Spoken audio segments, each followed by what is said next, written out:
Hello everyone. Today we will be discussing about the topic on regulation on biomedical waste. So biomedical waste, as we know, it's a very hazardous waste, and we will start with the introduction as to what is this biomedical waste and how is it managed. The Biomedical Waste Management and Handling Rules of 1999 was made by the Ministry of Environment and Forest and notified on 28 July 1998, and also the further amendments related to the rules were made on 28 March of 2016. And each state's pollution control board or pollution control committee will be responsible for implementing the legislations relating to the biomedical waste. And what exactly is this biomedical waste, or what does it mean?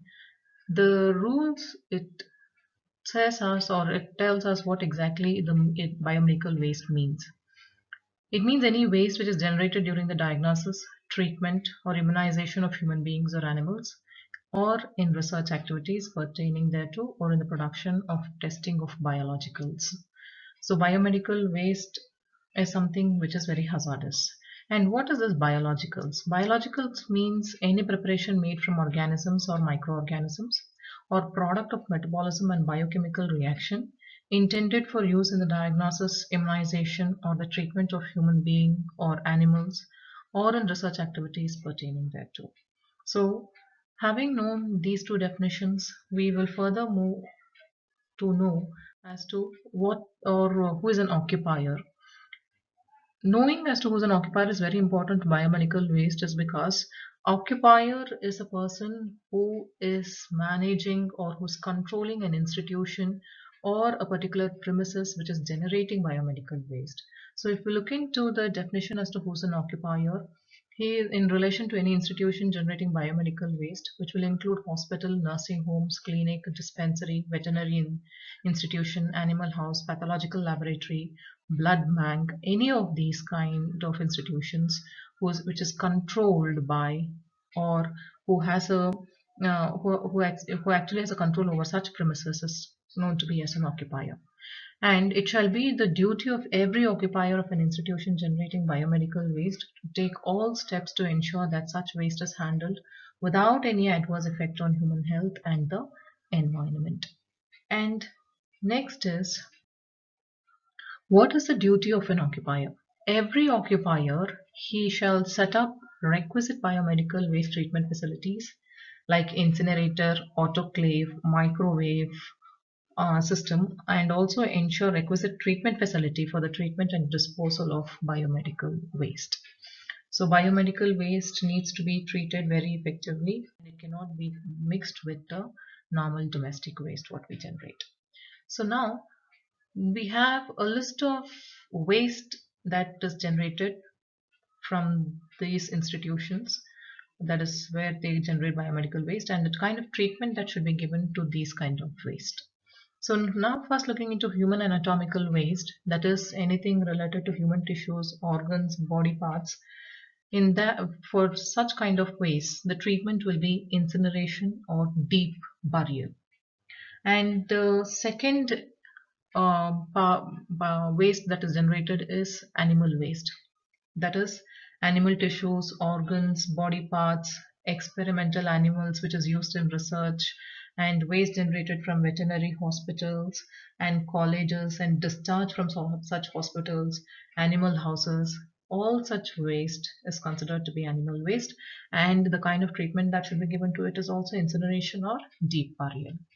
And the third one is microbiological and biotechnological waste, that is waste from laboratory cultures, human and animal cells, cell culture used for research, dishes and devices used for transfer of such cultures. All such waste is generated is considered to be as microbiology and biotechnology waste. So for that, the treatment that should be given is local autoclaving or microwaving or incineration. Any of these methods can be followed to treat such waste. And the next is waste sharps. That is needles, syringes, blades, glass. All such waste is considered to be as waste sharps. And this will include both used and unused sharps. So for this, the treatment will be chemical treatment or autoclaving or microwaving, and also mutilation or shredding.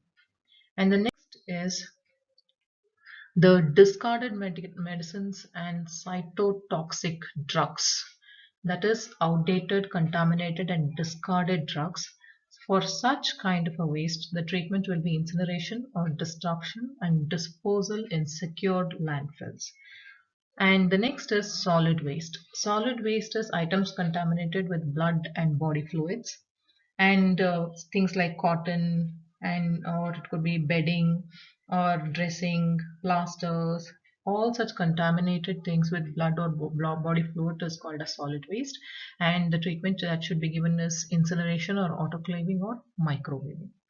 And even in solid waste, we have another category. This is waste generated from disposable items like, tubing, catheters, intravenous sets. All such things is also called as solid waste. And for that, the treatment will be disinfection by chemical treatment or autoclaving or microwaving, and mutilation or shredding. Next is liquid waste. Liquid waste is waste generated from laboratory and washing, cleaning, housekeeping, and the disinfecting activities. Whatever is taken out is taken down is called as is considered to be as liquid waste. And for this, the treatment will be disinfection by chemical treatment and discharge into drains. And next is incineration ash. So far we discussed about the treatment called as incineration. So this incineration is nothing but burning. So this burning generates ash. So that ash, how should it be disposed? It cannot be disposed of in a very negligent manner. It should be disposed of in municipal landfills. And next is chemical waste. So the chemical waste is chemicals used in production of biologicals or chemicals used in chemical disinfection, as in insecticides, etc. Such chemical waste. So for that, the treatment will be chemical treatment and discharge into drains for liquids and secure landfills for solids. So these are the things which is considered as biomedical waste, and such waste should be treated only in this manner because it is considered to be highly hazardous and cannot be mixed with the normal domestic waste. And what are the methods that should be followed for disposal of biomedical waste? There are a few points which I have listed out for you to understand what are the methods that should be followed. So the first is biomedical waste shall not be mixed with other waste, as I told you earlier, and it shall not be segregated. It should be segregated into containers or bags at the point of generation. And the rules prescribe that color coding and the type of container for disposal will also be is also be set out in the rules. Accordingly, the biomedical waste should be disposed, and then they are segregated into different colors like yellow, red, blue, and black. Accordingly to those colors, you're supposed to dispose of the biomedical waste that is generated. And untreated biomedical waste should not be stored in the premises beyond 48 hours. So you're supposed to dispose it off within this 48 hours. And it should be transported only in such vehicles authorized for the purpose by the government. So you cannot carry or you cannot transport biomedical waste in any vehicle. It should be transported only vehicles meant for that purpose, which is authorized by the government. And the next is, who's the authority for this biomedical waste?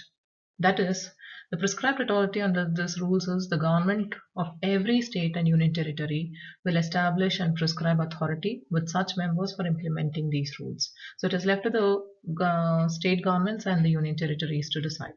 And the authorization, actually, who should take this authorization is, as I already told you in the very beginning, we spoke about the occupier. So this occupier, he's supposed to take an authorization, and every occupier of an institution shall make an application to the prescribed authority for authorization and accompanied with the fee that is required for such authorization. And the next is the advisory committee.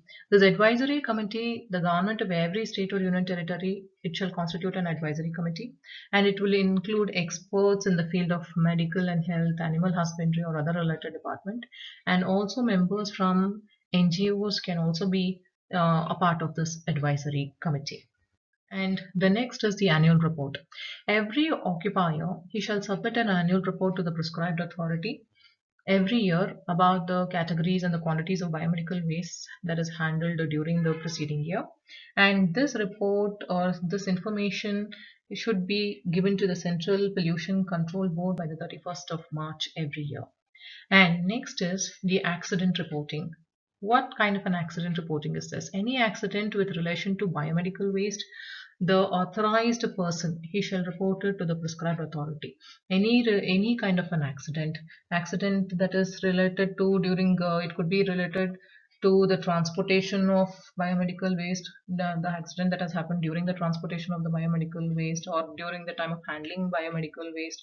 Any accident that is related to biomedical waste should be informed to the concerned authorities. And then next comes the appeal.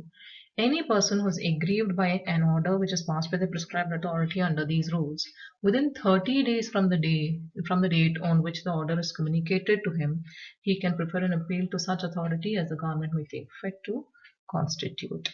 So these are the important things that you should be knowing in biomedical waste as to how it should be handled. And this picture, it gives us an idea as to how this biomedical waste which is generated will be disposed of after it is generated in various institutions like hospitals or pathological labs or any such institutions.